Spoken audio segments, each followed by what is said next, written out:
Indonesia, orang tuh lebih baik beli rokok daripada beli makan. Ironis banget, influencer asal Malaysia ini memutuskan untuk pindah konten ke Indonesia dengan alasan mencari orang miskin di Indonesia itu lebih mudah daripada mencari orang miskin di Malaysia. Percaya nggak sih, Rin, kalau sebenarnya Malaysia itu telah jauh melampaui Indonesia dalam banyak bidang. Padahal dahulu Malaysia itu sempat mengimpor guru dari Indonesia loh. Kan? Ya, dulu kita ngirim dosen ke Malaysia.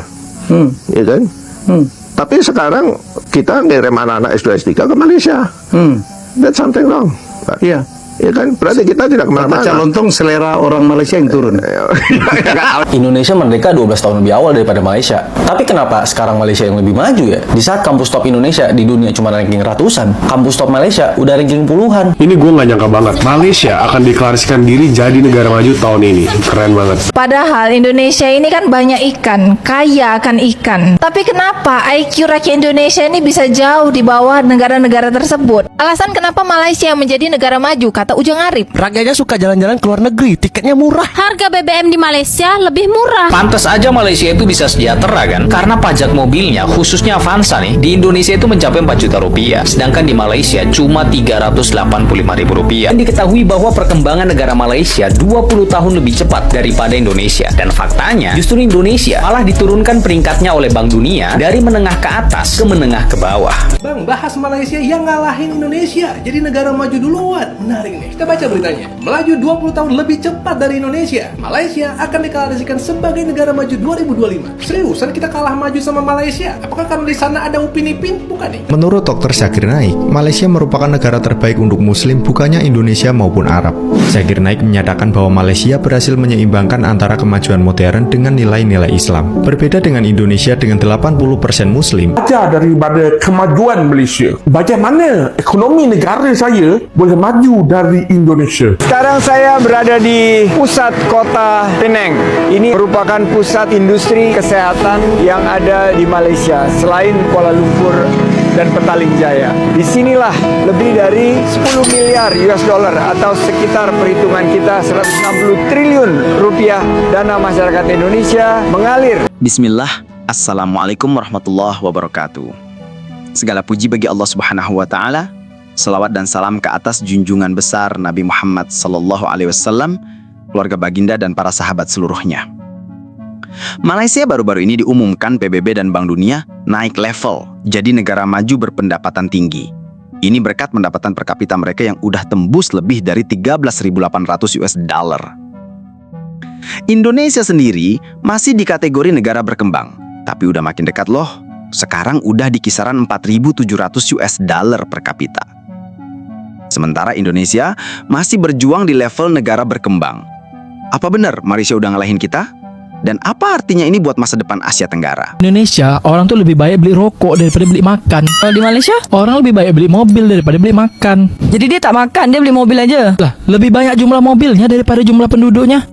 Ironis banget, influencer asal Malaysia ini memutuskan untuk pindah konten ke Indonesia dengan alasan mencari orang miskin di Indonesia itu lebih mudah daripada mencari orang miskin di Malaysia. Ini parah banget sih, karena setelah gue cari tahu lebih dalam, ternyata kesenjangan ekonomi antara Indonesia dan Malaysia itu udah jauh banget. Yang padahal negara kita berdua kan merdekanya barengan cuy. Gak ada yang nyolong start, tapi Malaysia udah finish duluan dalam upaya pemberantasan kemiskinan. Menurut data dari World Bank, 60% masyarakat Indonesia itu hidup di bawah garis kemiskinan. Sementara itu, jumlah masyarakat miskin di Malaysia itu totalnya cuma 1,3% doang. Jadi sangat wajar sekali kalau mencari orang miskin di Malaysia itu adalah perkara yang sangat sulit. Dan yang paling gua sayangkan adalah alih-alih memberantas kemiskinan, pemerintah di Konoha malah membuat standar kemiskinan sendiri yang perhitungan minimalnya itu tidak masuk akal. Yang mana kalau lu mendapatkan gaji sebesar 600.000 per bulan, maka itu artinya lu nggak masuk ke dalam kategori masyarakat miskin. Aduh, jadi ya emang bener kata Rocky Gerung bahwa pembuat hoax ataupun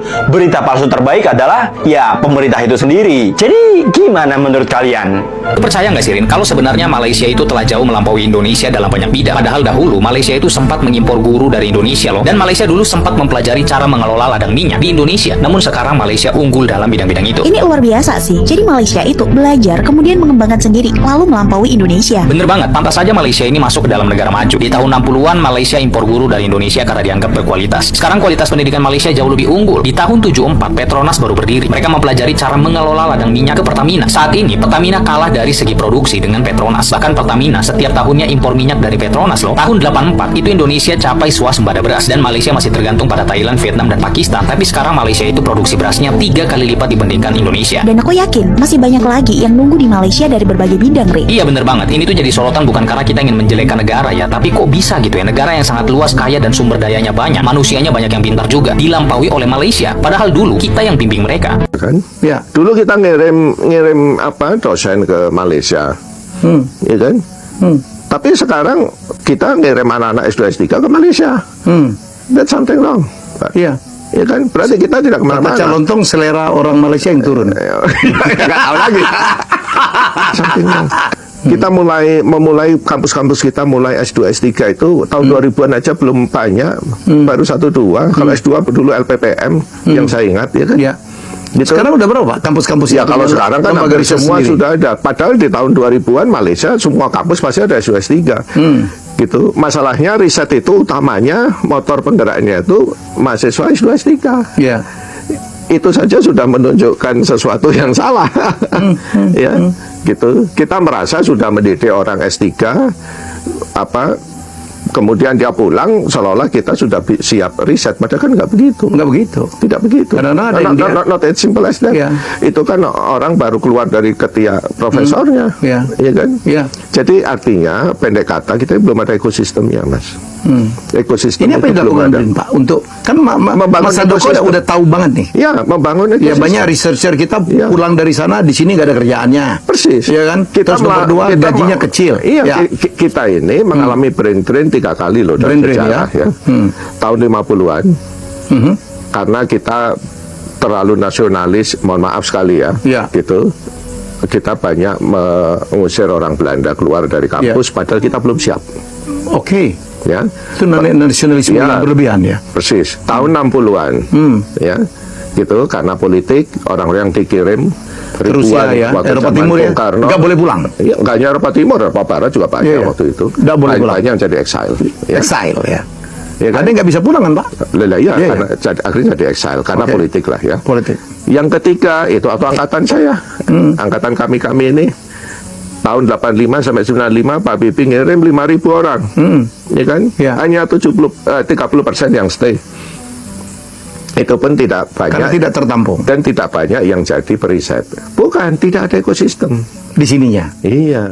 Indonesia merdeka 12 tahun lebih awal daripada Malaysia. Tapi kenapa sekarang Malaysia yang lebih maju ya? Di saat kampus top Indonesia di dunia cuma ranking ratusan, kampus top Malaysia udah ranking puluhan. Pas kuliah, gue pernah ke Kuala Lumpur. Tahun segitu, mereka udah punya monorail. Tapi yang paling bikin gue nggak habis pikir sih, kalau bandingin Petronas dan Pertamina. Dulu Petronas yang belajar ke Indonesia soal production sharing kontrak bagi hasil migas. Sekarang, wah, bagi bumi dan langit. Jumlah aset Petronas 2 kali lebih banyak dari Pertamina. Dan laba Petronas 5 kali lebih banyak. Tapi wajar sih, 2021 rata-rata produksi Petronas itu 2,2 juta barel per hari, sedangkan Pertamina cuma 800.000. Bahkan produksi se-Indonesia aja cuma 1,6 juta. Satu Indonesia masih kalah sama Petronas. Ya gue ngerti lah yang namanya BUMN punya public service obligation. Harga jual minyak juga diatur pemerintah. Udah gitu konsumsi minyak kita lebih banyak daripada produksi. Jadi impor lebih banyak dari ekspor. Tekor deh bayar subsidi. Beda sama Petronas yang murni bisnis. Jadi katanya sih nggak bisa dibandingin. Tapi tetap aja pahit nggak sih dengernya? Apalagi kalau lo tahu bahwa Indonesia juga ngalamin oil boom pas zaman Orde Baru. Produksi 1,6 juta barel per hari di saat konsumsi cuma 400.000. Sehingga pendapatan negara meningkat pesat. Tapi sayangnya dikorupsi Ibnu Sutowo and Friends. Yang kaya jadi dia aja. Ini gue nggak nyangka banget. Malaysia akan deklarasikan diri jadi negara maju tahun ini. Keren banget. Indonesia kapan ya? Udah gue no komen deh. Kalian aja cobain komen. Nah menurut Bank Dunia, untuk jadi negara maju tuh dilihat dari beberapa aspek. Pertama, pendapatan per kapita. Tahun 2023 Malaysia udah nyentuh 11.600-an USD, sedangkan Indonesia cuma 4.900. Artinya pendapatan masyarakat Malaysia itu 2 kali lipat dari pendapatan kita orang Indonesia. Kedua, nilai ekspor. Ekspor Indonesia tuh bisa gede karena ketolong ekspor sumber daya alam seperti batu bara dan sawit. Dan nilai ekspor kita sekarang tuh udah kalah dari Malaysia, guys. Karena mereka mulai fokus di ekspor produk teknologi, salah satunya semikonduktor. Ketiga, dari segi infrastruktur dan investasi asing. Malaysia tuh sudah sukses menarik miliaran dolar investasi untuk pengembangan teknologi dan infrastruktur. Coba bandingin di Indonesia. Investor asing aja pada ragu karena birokrasi berbelit dan regulasi yang berubah terus. Kita punya rencana Indonesia Emas 2045. Nah, dari segi rencana aja kita udah ketinggalan 20 tahun dari Malaysia tetangga kita.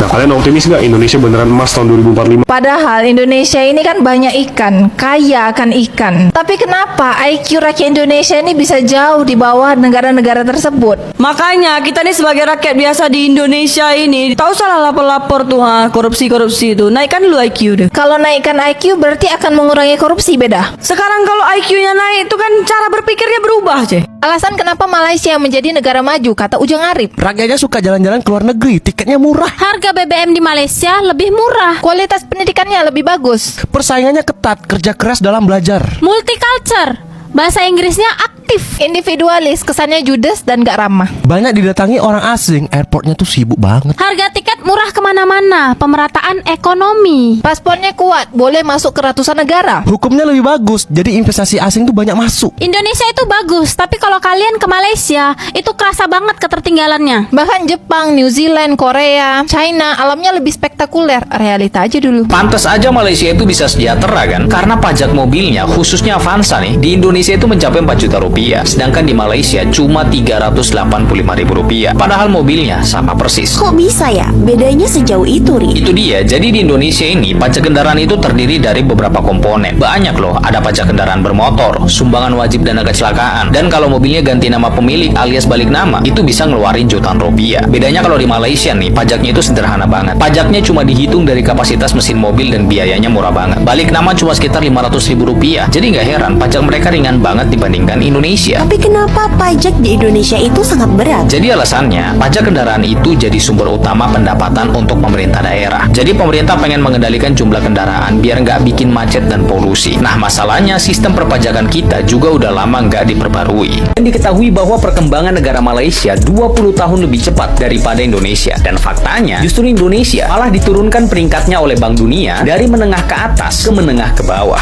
Yap, Malaysia resmi akan mendeklarasikan diri mereka sebagai negara maju di tahun 2025. Dan hal itu mendapatkan sorotan dari netizen Indonesia, dan diketahui bahwa alasan mengapa negara Malaysia bisa melompat menjadi negara maju adalah karena memiliki pendapatan yang tinggi. Diketahui bahwa Malaysia sukses menjadi negara berpendapatan tinggi dan dikelompokkan menjadi negara berpendapatan menengah ke atas di tahun 2025. Malaysia akan masuk ke dalam kelompok negara maju. Semuanya ini dinilai dari pendapatan per kapita di Malaysia. Di tahun 2022 pendapatan per kapita mereka adalah 192,4 juta rupiah. Wow, angka ini tertinggi sejak kemerdekaan Malaysia. Di tahun 1957 pendapatan per kapita Malaysia hanya sekitar 3,5 juta rupiah. Ini menunjukkan peningkatan pesat dalam beberapa dekade saja. Mirisnya, peringkat Indonesia justru diturunkan oleh Bank Dunia menjadi berpendapatan menengah ke bawah. Ini disebabkan oleh perubahan ambang batas minimum yang ditetapkan serta penurunan pendapatan per kapita Indonesia. Bang, bahas Malaysia yang ngalahin Indonesia jadi negara maju duluan. Menarik nih, kita baca beritanya. Melaju 20 tahun lebih cepat dari Indonesia, Malaysia akan deklarasikan sebagai negara maju 2025. Seriusan kita kalah maju sama Malaysia? Apakah karena di sana ada Upin Ipin? Bukan nih, itu sama CNBC dan kata-data. Ternyata kalau mau jadi negara maju, ada beberapa syarat yang harus dipenuhi. Yang pertama, pendapatan per kapita tinggi, angka pengangguran rendah, tingkat ekspor yang tinggi, pendidikan berkualitas, keamanan dan kesehatan masyarakat, dan infrastruktur yang maju. Sekarang pertanyaan, semua hal itu udah dipenuhin sama Malaysia belum? Sebenarnya sih belum terpenuhi semua, walaupun progresnya udah bagus banget. Pendapatan per kapita mereka tinggi, pendidikan juga bagus. Intinya di tahun 2025 itu mereka berambisi pengen jadi negara maju. Tapi ini baru target, belum fix. Nah, kalau dibandingin, target kita sama mereka beda 20 tahun. Karena mereka targetnya 2025, kita targetnya 2045. Kalau kamu sering denger Indonesia Emas 2045, ya ini maksudnya untuk jadi negara maju. Netizen komen, bodoh amat, orang Indonesia pengen kayak gini terus kok. Please jangan jangan diusik budaya korupsi kami. Di Indo lagi sibuk bagi-bagi jabatan sama meras rakyat. Di sini satu keluarga maju semua. Menurut Dr. Zakir Naik, Malaysia merupakan negara terbaik untuk Muslim bukannya Indonesia maupun Arab. Zakir Naik menyatakan bahwa Malaysia berhasil menyeimbangkan antara kemajuan modern dengan nilai-nilai Islam. Berbeda dengan Indonesia dengan 80% Muslim, Zakir Naik menyebutnya sekuler karena tidak sepenuhnya berdasarkan Al-Quran dan Sunnah. Kemudian untuk Arab Saudi, meskipun hukumnya Islam, kadang masih ada yang tidak sesuai dengan ajaran Islam sepenuhnya. Belajar daripada kemajuan Malaysia, bagaimana ekonomi negara saya boleh maju dari Indonesia. Sebenarnya hasil yang kita nampak pada hari ini pada negara Malaysia adalah kerana kebijakan pemimpin-pemimpin kami yang terdahulu. Pemimpin-pemimpin kami mengamalkan dasar ekonomi yang betul daripada tahun 1970 sampailah pada lewat 2010. Tapi potensi negara Indonesia itu jauh lebih besar daripada negara kami. Walaupun Indonesia jauh lebih awal merdeka pada kami, tetapi duka citanya pada ketika pemerintahan Soekarno pada tahun 1945 sehingga 1967 hampir tiada pembangunan dekat Indonesia. Malah dasar Soekarno membuatkan inflasi merayap, indeks kos sara hidup dekat Indonesia meningkat daripada 100 pada tahun 1958 kepada 600,000 pada tahun 1967. Kiranya boleh kita katakan bahawa pembangunan negara Indonesia bermula dari kosong pada zaman pemerintahan Soeharto. Dalam masa yang sama, dekat tanah Melayu ataupun dekat Malaysia pada ketika itu, di bawah kepimpinan Tun Razak dan juga Tun Hussein, telah mengubah ekonomi Malaysia yang bergantung kepada ekspor bahan mentah kepada gantian input. Pada ketika inilah kita dapat lihat pembangunan infrastruktur mula digiatkan. Usaha daripada Tun Razak dan juga Tun Hussein On telah menjadikan tapak untuk zaman industrialisasi di bawah Tun Mahathir pada tahun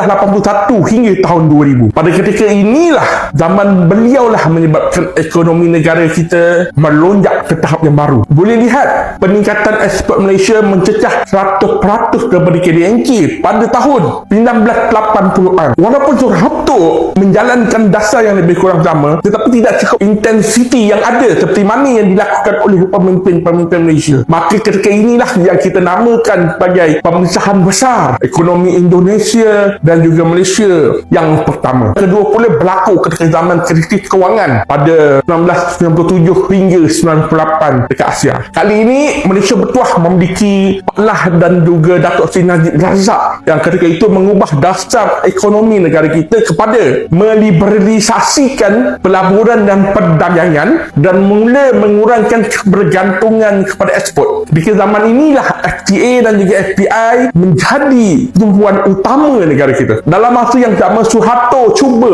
untuk mengamalkan dasar yang sama tetapi gagal cekak dengan Malaysia kerana fasiliti dekat Indonesia tidak sebaik di Malaysia. Tun Razak dan juga Tun Hussein On telah menyediakan tapak untuk pembangunan infrastruktur di Malaysia dan kemudian disambung oleh Tun Mahathir pada zaman beliau yang kita kenali dengan pembinaan projek mega yang sangat mengasyikkan. Kekurangan infrastruktur menyebabkan daya saing ekonomi Indonesia tidak mencapai apa yang kita capai. Indonesia ialah sebuah negara kepulauan. Jadi untuk menghubungkan antara pulau dan pulau yang lain memerlukan infrastruktur yang berkelas dunia. Jadi atas sebab itulah carta Ease of Doing Business yang dikeluarkan menunjukkan bahawa Indonesia lebih rendah berbanding dengan Malaysia dan Singapura. Indonesia pula lokasinya kurang strategik, jauh daripada laluan perdagangan utama dunia. Kerana itulah Jokowi pada zaman pemerintahannya menumpukan 100% tumpuan kepada menaikkan infrastruktur